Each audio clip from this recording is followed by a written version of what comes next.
अमरावतीतील नवसारी परिसरात स्वच्छतेच्या समस्यांबाबत महापौर श्रीचंद्र तेजवाणी यांनी प्रत्यक्ष पाहणी केली आहे. कचरा व्यवस्थापनातील अडचणी लक्षात घेत त्यांनी तातडीने आणखी एक रॅम्पची व्यवस्था करण्याचे निर्देश अधिकाऱ्यांना दिलेत. नवसारी परिसरात स्वच्छतेच्या संदर्भात निर्माण झालेल्या समस्यांमुळे स्थानिक नगरसेवकांना नागरिकांच्या तक्रारींचा सामना करावा लागत होता. याच पार्श्वभूमीवर नगरसेवक ऋषिकेश देशमुख आणि स्वीकृत नगरसेवक भोजराज काळे यांनी महापौर श्रीचंद्र तेजवाणी यांना प्रभाग भेटीसाठी आमंत्रित केले होते. महापौरांनी प्रभागात भेट देत प्रत्यक्ष परिस्थितीची पाहणी केली. यावेळी अतिरिक्त आयुक्त शिल्पा नाईक, नगरसेवक चंदू खेडकर, गुड्डू धर्माडे, वैद्यकीय अधिकारी डॉक्टर अजय जाधव आणि कोणार्क कंपनीचे प्रतिनिधी उपस्थित होते. तपोवन ते नवसारी परिसरातील कचरा व्यवस्थापनाकरिता घंटागाड्यांद्वारे कचरा कंटेनरमध्ये टाकण्याची व्यवस्था करण्यात आली आहे.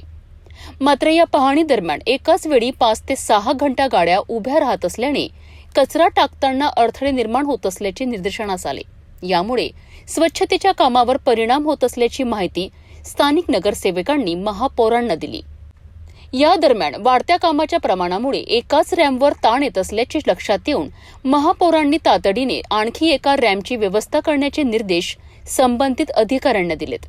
तसेच स्वच्छता व्यवस्थेवर अधिक काटेकोरपणे लक्ष देण्याच्या सूचनाही त्यांनी दिल्यात.